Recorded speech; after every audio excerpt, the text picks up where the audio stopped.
तो दोस्तों एक बार फिर से स्वागत है आप सभी का आपके अपने favourite English learning channel scholar English पर। मेरा नाम है दीपिका कुमावत और मैं इस चैनल पर वेरियस कॉम्पिटिटिव एग्जाम्स के लिए इंग्लिश सब्जेक्ट टीच करती हूं। तो बेसिकली आज के इस वीडियो में हम एक बहुत ही शानदार और इंटरेस्टिंग पोएम को डिस्कस करने वाले हैं जिसका नाम है माई last duchess by Robert browning. तो चलिए हमारी पोएम में आगे बढ़ने से पहले सबसे पहले हम हमारे पोएट के बारे में थोड़ी बहुत इंफॉर्मेशन देख लेते हैं। तो दोस्तों अगर बात की जाए हमारे पोएट के बारे में तो रॉबर्ट ब्राउनिंग, इनका जो जन्म है वो 7 मई 1812 कैम्बरवेल इंग्लैंड में हुआ था। दोस्तों ब्राउनिंग एक मशहूर पोएट और प्ले राइट थे जो कि विक्टोरिया एरा में सबसे इम्पॉर्टेंट पोएट्स में गिने जाते थे। दोस्तों उनकी राइटिंग्स में अक्सर आयरनी, डार्क ह्यूमर और डीप कैरेक्टराइजेशन होता था। मतलब उनके कैरेक्टर इमोशनली और साइकोलॉजिकली बहुत ही स्ट्रांग होते थे। उनके कुछ फेमस वर्क्स हैं जैसे कि द पाइड पीपर of Hamelin, Men and Women, The Ring and the Book, Dramatic Romances and Lyrics, My Last Duchess, etc. और लास्टली उनकी जो डेथ है वो 12 दिसंबर 1889 वेनिस इटली में हुई थी। तो दोस्तों ये तो हमने बात कर ली हमारे पोएट के बारे में। अब दोस्तों पोएम में आगे बढ़ने से पहले हम हमारी पोएम की बैक स्टोरी समझ लेते हैं ताकि आपको पोएम समझने में बहुत ही आसानी हो, यानी कि पोएम पढ़ते वक्त आपको किसी भी तरीके का कोई भी कन्फ्यूजन ना हो कि हम किस चीज़ के बारे में बात कर रहे हैं या फिर इस पोएम में चल क्या रहा है। तो चलिए हमारी इस पोएम की बैक स्टोरी को आसान शब्दों में समझ लेते हैं। दोस्तों अगर बात की जाए इस पोएम के बारे में तो ये जो पोएम है ना वो ड्यूक ऑफ फेरारा की पोएम है। यानी कि फेरारा इटली में एक जगह का नाम है और वहाँ पर एक ड्यूक रहता था, उसी के बारे में ये पोएम है। ड्यूक वहाँ के राजा या फिर सबसे बड़े मालिक को कहा जाता है। तो ड्यूक ऑफ फेरारा वो आदमी है जो कि ये पूरी बातें बोल रहा है, यानी कि पोएम में जो लाइंस दी गई है वो किसके द्वारा बोली गई है, तो उस ड्यूक के द्वारा बोली गई है। दोस्तों ये कोई मामूली इंसान नहीं है, ये बहुत ही पुराने और अमीर खानदान का वारिस है। इसका काम ही है लोगों पर हुक्म चलाना, यानी कि ऑर्डर देना। ये पूरी पोएम एक इटली के बड़े से महल यानी कि पैलेस में हो रही है, यानी कि जो कहानी है वो कहाँ पर घूम रही है, तो एक बड़े से महल में, पैलेस में। दोस्तों वहाँ का जो राजा है जिसे हम ड्यूक कहते हैं वो एक बहुत ही घमंडी और अमीर आदमी है। दोस्तों ड्यूक की एक पत्नी थी डचेस, जिसकी मौत हो चुकी है। ड्यूक का मानना था कि वो जो डचेस थी वो बहुत ही खुले दिल की थी, वो हर किसी को देखकर मुस्कुराती थी। माली यानी कि जो गार्डनर होता है वो उससे फूल लेकर भी बहुत खुश हो जाती थी और सबसे तमीज से पेश आती थी, यानी कि सबसे तमीज से बातें भी करती थी। अब ड्यूक को ये बात हजम नहीं हुई। उसे लगा कि मैं इतना बड़ा राजा हूँ, ये मुझे और एक आम फूल देने वाले इंसान को बराबर इज्जत कैसे दे सकती है। तो ड्यूक ने गुस्से में आकर उस डचेस को मरवा दिया, यानी कि शक के कारण उसने क्या किया कि डचेस को जो है वो मतलब कि मरवा दिया अपने सैनिकों द्वारा। अब डचेस को मरे हुए कुछ वक्त हो चुका है। ड्यूक अब दूसरी शादी करना चाहता है। तो एक दूसरे अमीर खानदान ने अपना एक मेहमान यानी कि एक जो मैसेंजर होता है, एनवॉय होता है, उसे भेजा है ड्यूक के महल में रिश्ते की बात करने के लिए। यानी कि एक दूसरा मतलब कि कोई अमीर खानदान है और वहाँ पर भी एक मतलब कि कोई काउंट नाम का मतलब कि एक राजा है, उसकी एक बेटी है, तो उसके द्वारा मतलब कि उनके बिहाफ में एक मैसेंजर यानी कि एक इन्वॉय भेजा गया है अपनी बेटी के रिश्ते की बात करने के लिए।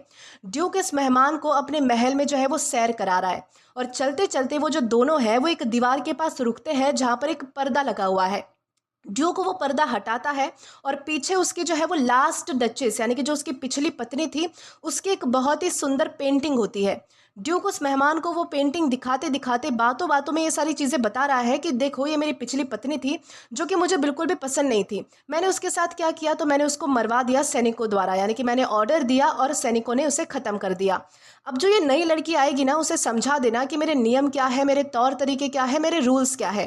दोस्तों असल में ये जो कोई एक तारीफ नहीं है बल्कि ये एक तरीके से वार्निंग है, धमकी है जो कि ड्यूक उस मेहमान के जरिए अपनी होने वाली नई पत्नी को भेज रहा है। और दोस्तों इसी बात पर हमारी पोएम है। तो चलिए हमारी इस पोएम को लाइन टू लाइन एक्सप्लेनेशन के साथ स्टार्ट करते हैं। तो दोस्तों हमारी पोएम की शुरुआती लाइंस आती है, that's my last duchess painted on the wall looking as if she were alive. दोस्तों ड्यूक जो है वो उस मेहमान को दीवार की तरफ ले जाकर कहता है कि देखो ये मेरी पिछली पत्नी है, यानी कि ये मेरी डचेस है जो कि यानी कि डचेस की पेंटिंग है जो कि दीवार पर बनी हुई है। इसको देखकर ऐसा लगता है कि जैसे ये बिल्कुल जिंदा है, अभी बोल पड़ेगी। यानी कि वो बहुत ही फक्र यानी कि प्राइड के साथ ये पेंटिंग दिखा रहा है जैसे कि वो कोई बहुत ही कीमती ट्रॉफी उसे दिखा रहा हो। यानी कि पोइट हमें शुरुआत में ये समझाना चाहते हैं कि ड्यूक को जिंदा लोगों से ज़्यादा बेजान चीज़ों से प्यार है, क्योंकि बेजान चीज़ों को वो कंट्रोल कर सकता है। है, यानी कि वो जैसे चाहे उसे मतलब कि अपनी मनमानी से कंट्रोल करके अपने वश में करके रख सकता है। वो उसकी मौत पर यानी कि अपनी पत्नी की मौत पर दुखी होने के बजाय आर्टिस्ट की तारीफ कर रहा है यहाँ पर कि देखो ये जो पेंटिंग है कितनी रियलिस्टिक बनी है, कितनी असली बनी है, जैसे कि इसमें जान है। और ये सारी वो चीज़ें किसको बता रहा है, तो वो ये सारी चीज़ें अपने मेहमान यानी कि वो जो एनवॉय है जो कि रिश्ता लेकर आया है उसे सब बता रहा है। दोस्तों इसके बाद आगे ड्यूक कहता है, I call that piece a wonder, now Fra Pandolf's hand worked busily a day and there she stands. दोस्तों आगे ड्यूक कहता है कि मैं इस पेंटिंग को एक अजूबा यानी कि एक वंडर मानता हूँ। इसको बनाने के लिए फ्रा पेंडोल्फ एक बहुत ही बड़ा आर्टिस्ट है, उसका नाम है फ्रा पेंडोल्फ। उसने पूरा एक दिन लगातार मेहनत की थी और देखो आज ये पेंटिंग यहाँ पर मतलब कि खड़ी है। दोस्तों ड्यूक यहाँ पर अपनी पत्नी की नहीं बल्कि उस पेंटिंग की और उस आर्टिस्ट की तारीफ कर रहा है जिसने उसे बनाया है। ड्यूक मेहमान को ये जता रहा है कि देखो मैं कितना ज़्यादा पारखी हूँ, कितना बड़ा पारखी हूँ, मैंने इतने बड़े आर्टिस्ट से ये महंगी पेंटिंग बनवाई है। लेकिन असली बात यह है कि वो खुश है क्योंकि डचेस जो है वो अब उसकी मुट्ठी में है, कैद में है। वो एक पीस यानी कि सामान बनकर दीवार पर टंगी हुई है। उसके लिए डचेस एक इंसान नहीं बस एक महंगी डेकोर की सामान है, यानी कि जो उसके घर को सुंदर बना सके उस तरीके का डेकोर अपनी वो पत्नी को मानता है। तो इस तरीके से यहाँ पर इन 3 लाइंस में हमें समझाया गया है। दोस्तों इसके बाद हमारी अगली लाइंस आती है, Will please you sit and look at her, I said, Fra Pandolf by design, for never read strangers like you that pictured countenance। दोस्तों यहाँ पर ड्यूक जो है वो बड़े ही दिखावटी तरीके से मेहमान से कहता है कि क्या आप थोड़ा बैठना पसंद करेंगे ताकि आप सुकून से इस पेंटिंग को देख सके।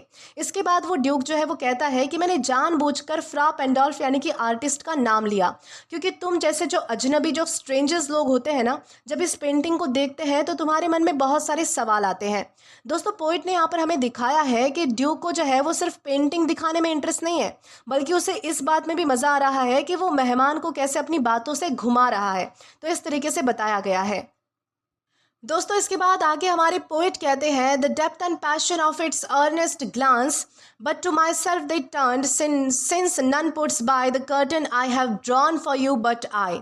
दोस्तों ड्यूक कहता है कि डचेस के चेहरे पर वो जो गहरा और चमकता हुआ असर है ना, जिसे यहाँ पर ग्लांस कहा गया है, उसे देखकर हर कोई हैरान रह जाता है। यानी कि जो भी यहाँ पर आता है और ये पेंटिंग देखता है तो वो जो अजनबी है वो हर कोई हैरान रह जाता है इस चमक को देखकर।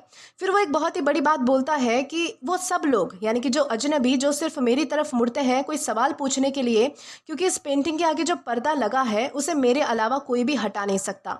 आज मैंने तुम्हारे लिए ये पर्दा हटाया है। दोस्तों अब जो डचेस मतलब कि यहाँ पर बताया गया है कि जब डचेस जिंदा थी तो ड्यूक उसकी मुस्कुराहट को रोक नहीं पा रहा था, वो सबके लिए हंसती थी, पर अब ड्यूक ने उसकी फोटो पर पर्दा लगा दिया है। अब डचेस सिर्फ तब हंसेगी जब ड्यूक पर्दा हटाएगा। तो पोइट यहाँ पर दिखा रहे हैं कि ड्यूक जो है वो एक कंट्रोल फ्रीक इंसान है। उसे सुकून मिल रहा है कि अब डचेस उसकी कैद में है। पर्दा हटाना इस बात का सिंबल है कि ड्यूक अब उसकी हर चीज़ का मालिक है। वो कब दिखेगी, किससे दिखेगी, ये सिर्फ ड्यूक तय करेगा।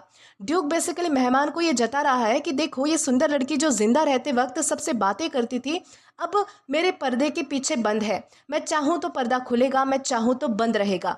दोस्तों एक्चुअली ये जो ड्यूक है ना, ये उसकी जीत है उस मासूम डचेस पर। वो दिखा रहा है कि अब जो पावर है वो उसके हाथ में है, वो जैसे चाहे वैसे डचेस को कंट्रोल कर सकता है। तो इस तरीके से यहाँ पर इन 3 लाइंस में हमें समझाया गया है। दोस्तों इसके आगे ड्यूक कहता है, and seemed as they would ask me if they durst how such a glance came there, so not the first are you to turn and ask thus. दोस्तों ड्यूक कहता है कि जो भी इस पेंटिंग को देखता है वो मुझसे पूछना चाहता है, यानी कि अगर उस सामने वाले व्यक्ति में इतनी हिम्मत हो, इफ़ दे डस्ट, तो वो मुझसे ज़रूर पूछना चाहता है कि डचेस के चेहरे पर इतनी प्यारी चमक और इतना गहरा असर कहाँ से आया। इसलिए तुम पहले इंसान नहीं हो जो घूमकर मुझसे सवाल पूछ रहे हो या फिर पूछना चाहते हो। यानी कि अभी तक उस बेचारे इंसान ने, यानी कि जो मैसेंजर है, जो एनवॉय है, उसने कुछ बोला तक नहीं है, उसने कुछ पूछा भी नहीं है। फिर भी हमारे ये जो ड्यूक साहब है ये अपने मन से जो है वो कुछ भी उसके मन में जो है वो गेस कर रहे हैं कि वो क्या चाहता है, क्या बोलना चाहता है। ड्यूक बेसिकली मेहमान को ये जता रहा है कि वो कितना ज़्यादा स्मार्ट है। वो कहता है कि डचेस की वो खूबसूरत स्माइल ही सबसे बड़ा सवाल है और लोग मुझसे वो सवाल पूछने की हिम्मत नहीं जुटा पाते और तुम भी नहीं जुटा पा रहे, लेकिन तुम्हारे मन में ज़रूर है कि डचेस के चेहरे पर इतनी स्माइल कहाँ से आई। ड्यूक को इस बात का घमंड है कि लोग उससे डरते हैं। वो दिखाना चाहता है कि वो महल का असली डॉन है और सब कुछ उसकी मर्जी से चलता है। पोइट ने जो लाइंस है वो इसलिए लिखी है ताकि हमें समझ आए कि ड्यूक कितना इनसिक्योर इंसान है, कितना बेचैन इंसान है। उसे अपनी पत्नी की खुशी से इतनी जलन होती थी कि वो आज भी लोगों को ये जता रहा है कि उस खुशी के पीछे कोई राज था, यानी कि उस खुशी के पीछे कोई ना कोई मतलब कि उसका राज था, वो ऐसे ही नहीं हंस रही थी। तो इस तरीके से यहाँ पर इन 3 लाइंस में हमें समझाया गया है। दोस्तों इसके बाद वो आगे कहता है, sir it was not her husband's presence only call that spot of joy into the duchess cheek. दोस्तों वो जो ड्यूक है वो मेहमान से कहता है कि देखिए जनाब, देखिए सर, डचेस के गालों पर ये जो खुशी की लाली है ना, ये जो स्पॉट ऑफ जॉय आपको दिख रही है, ये सिर्फ मेरे यानी कि उसके पति के सामने होने की वजह से नहीं थी, यानी कि उसके पति के प्रेजेंस की वजह से नहीं आई थी। ये जो लाली आप देख रहे हैं, वो बेसिकली ये कह रहा है कि डचेस सिर्फ मुझे देखकर शर्माती नहीं थी या फिर मुझे ही देखकर खुश नहीं होती थी, बल्कि बाकी लोगों को देखकर भी उसके चेहरे पर वही रौनक आ जाती थी। पोइट यहाँ पर ये दिखा रहे हैं कि ड्यूक को अपनी पत्नी पर बिल्कुल भी भरोसा नहीं था। वो मेहमान को ये जता रहा है कि देखो ये लड़की कितनी अजीब थी, इसकी खुशी का कोई लेवल ही नहीं था, ये हर किसी को देखकर अपने गाल लाल कर लेती थी। वो बेसिकली अपनी मरी हुई पत्नी की ही बुराई कर रहा है ताकि वो खुद को सही ठहरा सके। बेसिकली ड्यूक उस मेहमान से अपनी ही पत्नी की चुगली कर रहा है, बुराई कर रहा है। वो कह रहा है कि तुम्हें लग रहा होगा कि ये अपने पति यानी कि मुझसे प्यार करती थी इसलिए इतनी ज़्यादा खुश दिख रही है फोटो में, पर ऐसा नहीं है। ये तो इतनी ईजी थी कि इसे 2 अगर मीठी बातें भी कर लो तो भी ये हंस पड़ती थी, तो भी इसके गाल लाल हो जाते थे। ड्यूक को इसी बात की तकलीफ है कि वो डचेस के लिए कभी स्पेशल नहीं बन पाया, क्योंकि डचेस जो है वो दिल की बहुत ही अच्छी इंसान थी और सबको बराबर इज्जत देती थी। तो इस तरीके से यहाँ पर बताया गया है। दोस्तों इसके आगे बताया गया है, perhaps Fra and of chance to say her mantle laps over my lady's wrist too much और paint must never hope to reproduce the faint half flush that dies along her throat. दोस्तों duke कहता है कि शायद यानी कि perhaps उस artist ने, यानी कि वो जो फ्रॉप एंड ऑफ था जो कि मेरी पेंटिंग यानी कि मेरी पत्नी की उसने पेंटिंग बनाई थी, उसने डचेस से यूँ ही कह दिया होगा कि मैडम आपका ये जो शॉल है यानी कि आपका ये जो मैंटल है वो आपकी कलाई पर थोड़ा ज़्यादा ही आ रहा है, या फिर उसने तारीफ़ की होगी कि मैं कितना भी अच्छा पेंट कर लूँ पर आपकी ये जो गर्दन पर ये जो हल्की सी लाली यानी कि जो हाफ फ्लश दिख रही है ना, उसे असलियत में कोई भी रंग किसी भी यानी कि किसी भी कैनवस पर उतार ही नहीं सकता। ड्यूक को क्या लगता है, उसे लगता है कि ऐसे ही फालतू तारीफों की वजह से डचेस के चेहरे पर वो स्पॉट ऑफ जॉय यानी कि खुशी आई थी। यानी कि वो ड्यूक कह रहा है कि ये जो पेंटिंग वाली स्माइल है ना, ये भी उस आर्टिस्ट की वजह से आई है। शायद उसने तारीफ की होगी और इस डचेस ने स्माइल किया होगा। ड्यूक बेसिकली मेहमान को ये कहना चाहता है कि देखो ये लड़की कितनी बेवकूफ़ थी कि एक आर्टिस्ट की छोटी सी तारीफ पर ही शर्मा गई। उस आर्टिस्ट ने बस इतना कह दिया कि आपकी स्किन बहुत ही अच्छी है या फिर आपका कपड़ा थोड़ा नीचे है, और ये मोहतरमा खुश हो गई। ड्यूक के हिसाब से डचेस को सिर्फ उसकी अमीरी यानी कि उसका जो पैसा है, उसकी जो अमीरी है, उसकी जो पोजीशन है ड्यूक की, उससे इम्प्रेस होना चाहिए था, ना कि किसी आर्टिस्ट की या फिर नॉर्मल इंसान की बातों से। उसे जलन थी कि कोई और उसकी पत्नी के चेहरे पर कैसे ब्लश यानी कि कैसे वो लाली ला सकता है। तो इस तरीके से यहाँ पर इन 3-4 लाइंस में हमें बताया गया है। आगे ड्यूक कहता है, such stuff was courtesy she thought and cause enough for calling up that spot of Joy.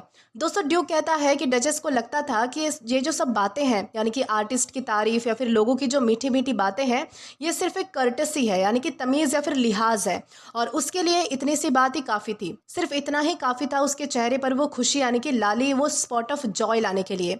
Duke basically ये कह रहा है कि वो लड़की इतनी ईजी थी कि किसी भी नॉर्मल सी तमीज़ वाली बात पर भी खुश हो जाती थी। यानी कि ड्यूक मेहमान को समझा रहा है कि देखो ये लड़की कितनी अजीब थी, इसके लिए कोई स्टैंडर्ड नाम की चीज़ ही नहीं थी। कोई भी राह चलता इससे तमीज़ से बात कर लेता तो ये शर्मा जाती थी। इसकी खुशी इतनी सस्ती थी कि किसी की छोटी सी कर्टेसी भी इसके लिए बहुत ही बड़ी बात थी। ड्यूक को इस बात से तकलीफ है कि डचेस ने उसे यानी कि ड्यूक को कोई भी स्पेशल ट्रीटमेंट नहीं दिया, बल्कि सबको एक ही नज़र से देखा, सबको बराबर समझा। ड्यूक के हिसाब से डचेस का हर किसी से तमीज़ से पेश आना उसकी अच्छाई नहीं बल्कि उसकी बहुत ही बड़ी बेवकूफ़ी थी। तो इस तरीके से यहाँ पर बताया गया है। आगे बताया गया है, she had a heart, how shall I say, too soon made glad, too easily impressed, she liked whatever she looked on and her looks went everywhere. दोस्तों ड्यूक जो है वो मेहमान से कहता है कि उसके पास एक दिल था। अब मैं कैसे बताऊं, वो उसका जो दिल था ना वो बहुत ही जल्दी खुश हो जाता था। उसे इम्प्रेस करना बहुत ही आसान था। वो जिस भी चीज़ को देखती थी उसे पसंद करने लगती थी और उसकी जो नज़रें हैं वो हर जगह यानी कि हर किसी पर घूमती रहती थी। ड्यूक बेसिकली शिकायत कर रहा है कि उसकी पत्नी का जो दिल है वो बहुत ही नर्म था और वो हर छोटी चीज़ की दीवानी हो जाती थी। ड्यूक बेसिकली मेहमान को समझा रहा है कि देखो भाई, वो लड़की कितनी बेअकल थी, उसका कोई स्टैंडर्ड ही नहीं था। मैं उसे इतने महंगे हीरे जवाहरात देता था, तब भी वो इतना नहीं हंसती थी जितने कि वो किसी की गरीब यानी कि किसी गरीब इंसान की बात सुनकर हंस देती थी। मेरे लिए उसके दिल में यानी कि कोई खास जगह नहीं थी, क्योंकि उसने सबको अपने दिल में जगह दे रखी थी। ड्यूक के लिए जो दोस्तों प्यार का मतलब है कब्जा, पोजेशन, जबकि डचेस के लिए प्यार का मतलब है खुशी यानी कि जॉय। और इन्हीं दोनों के बीच का जो सोच है यानी कि इन दोनों की जो अलग अलग सोच है, इन दोनों की सोच का टकराव यहाँ पर दिखाया गया है कि एक इंसान जो है वो मतलब कि पोजेशन को यानी कि किसी के ऊपर मतलब कि कंट्रोल करना, कब्जा करना, इसको ज़्यादा इंपॉर्टेंट समझता है, तो दूसरा इंसान जो है वो किसी से बहुत ही अच्छे से पेश आना, तमीज़ से पेश आना, प्यार से बात करना, इस चीज़ को इंपॉर्टेंट समझ रहा है। तो इस तरीके से यहाँ पर इन 3-4 लाइंस में हमें बताया गया है। दोस्तों आगे कहा गया है, sir it was all one, my favour at her breast, the dropping of the daylight in the west, the bough of cherry, some officious fool broke in the orchard for her. दोस्तों यहाँ पर Duke मेहमान से कहता है कि sir उसके लिए तो सब कुछ एक जैसा ही था, चाहे मैं उसे कोई बहुत ही कीमती हीरो का हार यानी कि माई फेवर पहनाऊं, या फिर वो डूबते हुए सूरज यानी कि daylight in the west की खूबसूरती देखे, या फिर कोई फालतू आदमी यानी कि ऑफिशियस फूल गार्डन से उसके लिए चेरी की कोई टहनी तोड़ कर ले आए। वो हर चीज़ को एक बराबर देखती थी, हर चीज़ से एक ही बराबर खुश होती थी। ड्यूक बेसिकली कहना चाहता है कि देखो जनाब, इस लड़की का कोई स्टैंडर्ड ही नहीं था। मैंने इसे राजपाट दिया, महंगे कपड़े दिए, पर ये पागल लड़की एक सस्ती चेरी देखकर भी उतनी ही खुश हो जाती थी जितनी मेरी अमीरी देखकर। इसने मुझे और उस चेरी लाने वाले इंसान को यानी कि नौकर को एक ही लाइन में खड़ा कर दिया। मेरी तो कोई इज्जत ही नहीं रही इसके सामने। पोइट हमें ये समझा रहे हैं कि ड्यूक एक मटेरियलिस्टिक यानी कि सिर्फ पैसा देखने वाला आदमी है, जबकि जो डचेस थी वो एक स्पिरिचुअल यानी कि दिल देखने वाली इंसान थी। इसी वजह से ड्यूक को जो है वो डचेस से नफरत हो गई। उसे लगता था कि मुझे जो है वो बाकी लोगों से ज़्यादा अटेंशन नहीं मिल रहा है। तो इस तरीके से यहाँ पर बताया गया है। दोस्तों इसके बाद आगे बताया गया है, the white mule she road with the round terrace, all and each would draw from her alike the approving speech और ब्लश एट लीस्ट। दोस्तों ड्यूक कहता है कि वो सफ़ेद घोड़ा यानी कि वो जो वाइट म्यूल था या फिर जो खच्चर था जिस पर बैठकर वो महल की बालकनी यानी कि उसके चक्कर लगाती थी, चाहे वो घोड़ा हो, कोई महंगा तोहफा हो, कोई सनसेट वो देख रही हो, वो हर चीज़ पर एक ही जैसी तारीफ भरी बातें करती थी, या फिर कम से कम उसके चेहरे पर वही शर्म वाली लाली या फिर ब्लश तो आ ही जाता था। ड्यूक बेसिकली कह रहा है कि डचेस के लिए ड्यूक की शान और एक घोड़े की राइड दोनों की वैल्यू बराबर थी। ड्यूक मेहमान को समझा रहा है कि जनाब ये लड़की इतनी अजीब थी कि इसके पास कोई क्लास नाम की चीज़ ही नहीं थी। मैंने इसे महल दिया, इतना बड़ा रुतबा दिया, पर यह तो एक सफ़ेद घोड़े पर बैठकर भी उतनी ही खुश हो जाती थी जितनी कि मेरे हीरो को हार को देखकर होती थी। इसके लिए मेरा दिया हुआ हीरो का हार और एक घोड़े की राइड दोनों एक समान थे। इसने मेरी और मेरी अमीरी की कोई इज्जत ही नहीं रखी, सबको एक ही पलड़े में तोल दिया। बेसिकली पोइट हमें ये दिखा रहे हैं कि ड्यूक को सिर्फ इस बात से तकलीफ थी कि वो डचेस के लिए सबसे अलग नहीं बन पाया। वो चाहता था कि डचेस सिर्फ उसके गुलाम बनकर रहे, पर डचेस का दिल इतना बड़ा था कि वो पूरी दुनिया से प्यार करती थी, सबको एक बराबर देखती थी। इस तरीके से यहाँ पर बताया गया है। दोस्तों इसके बाद आगे कहा गया है, she thanked man good but thanked somehow I know not how, as if she ranked my gift of 900 years old name with anybody's gift। दोस्तों ड्यूक कहता है कि वो लोगों का शुक्रिया अदा करती थी, यानी कि थैंक यू बोलती थी लोगों को। चलो वो तो अच्छी बात है, लेकिन वो पता नहीं किस तरह से शुक्रिया करती थी लोगों का। अब मैं कैसे समझाऊं, मुझे ऐसा लगता था जैसे वो मेरे दिए हुए 900 साल पुराने खानदानी नाम को किसी के भी मामूली से तोहफे के बराबर समझती है। ड्यूक को इस बात की सबसे बड़ी चिढ़ थी कि उसने डचेस को अपनी इतनी बड़ी पहचान दी, पर डचेस ने उसकी कोई खास कदर या फिर खास इज्जत नहीं की। ड्यूक बेसिकली मेहमान को अपना दुखड़ा रो रहा है कि देखो जनाब, मैंने उस लड़की को अपने इतने बड़े खानदान का हिस्सा बनाया, लोग तरसते हैं मेरे नाम के लिए, पर वो इतनी पागल थी कि उसने मेरे 900 साल पुराने नाम की इज्जत और किसी राह चलती एरी गिरी चीज़ की इज्जत एक बराबर कर दी।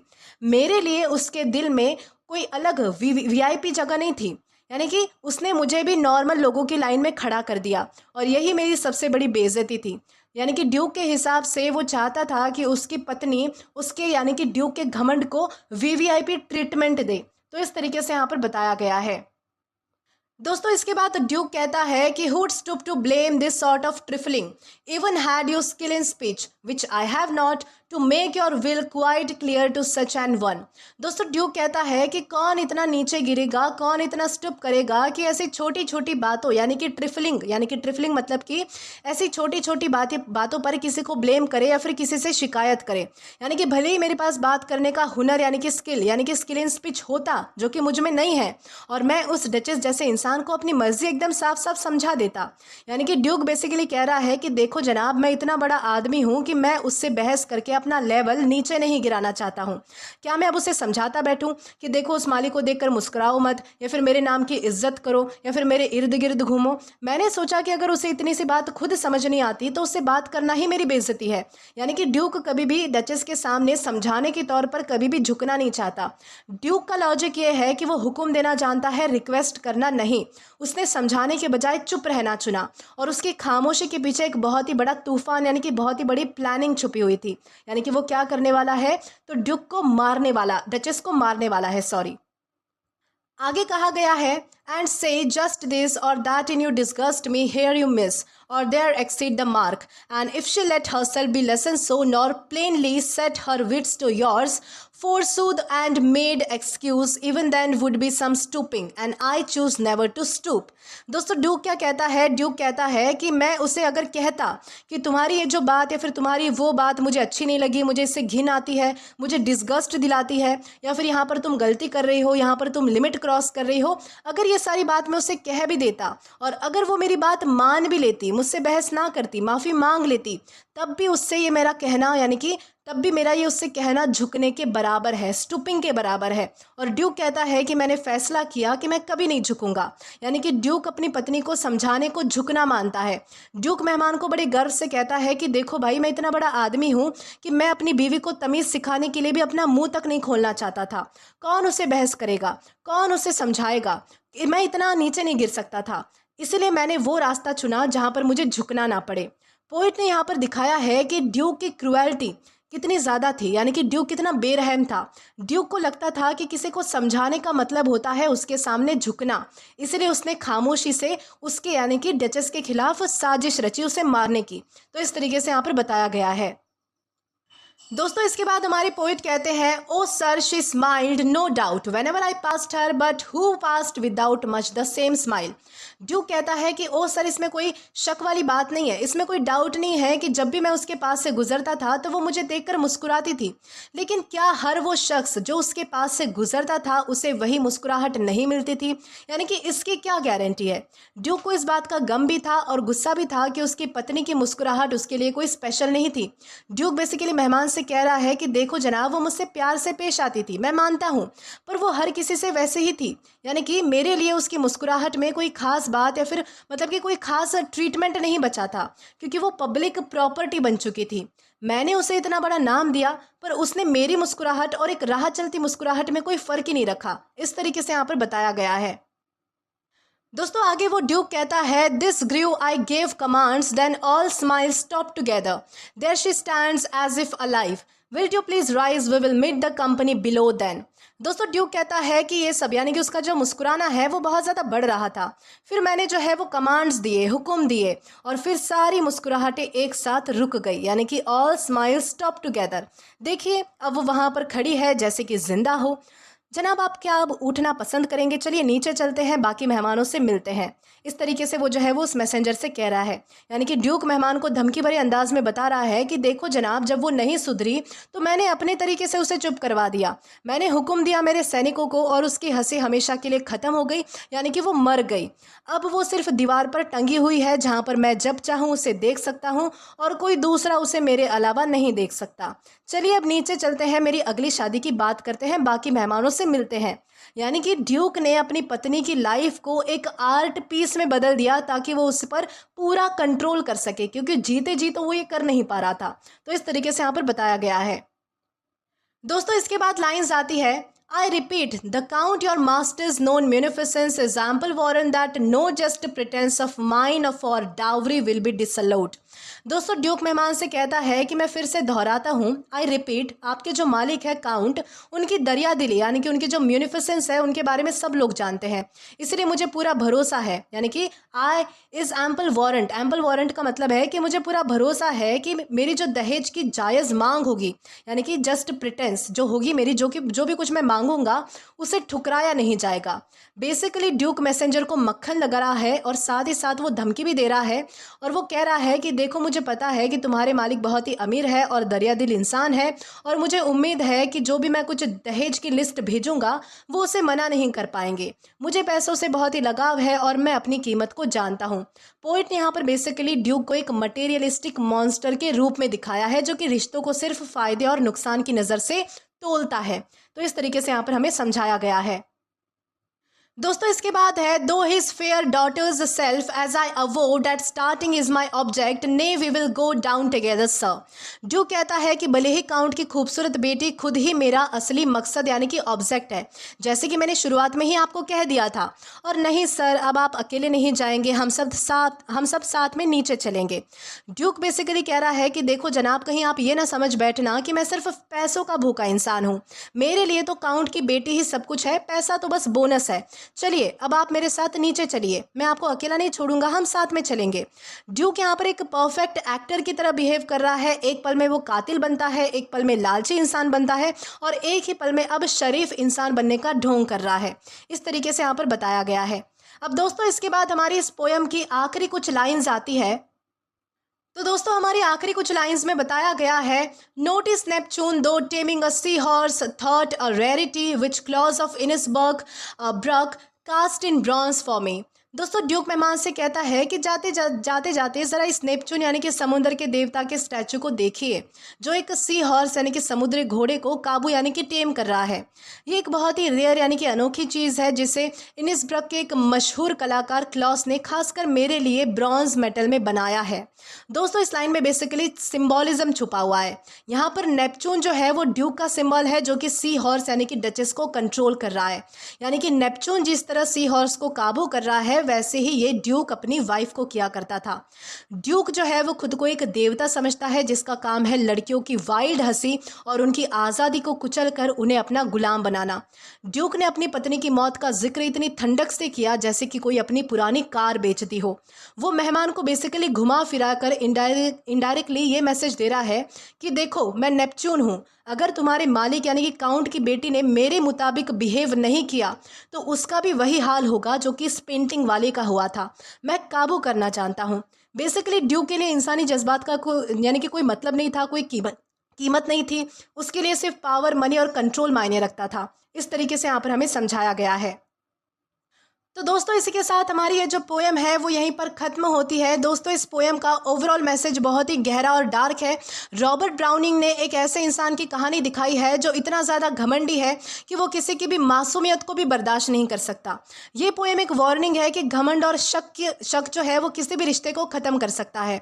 ड्यूक ने डचेस को मरवा तो दिया पर वो एक खुद मॉन्स्टर बनकर रह गया जो सदियों पुराने नाम और मिट्टी के स्टेटस में अपनी खुशी ढूंढ रहा है।